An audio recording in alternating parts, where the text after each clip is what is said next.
magtiwala. Pag-aralang tanggapin ang salita ng Diyos na may pagtitiwala. Kahit sa una ay hindi natin maunawaan ito, patuloy itong pagbulay-bulayan. Ang kapangyarihan ng Diyos ay nasa kanyang salita. Ang salita ang magbibigay ng luwalhati sa Diyos.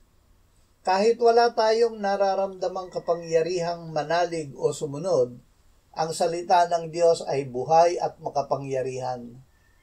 Tanggapin ito at hawagang mahigpit. Gagawa ito kalakip ang kapangyarihan ng Diyos. Ang salita ang pumupukaw at nagpapalakas ng pananampalataya at pagsunod.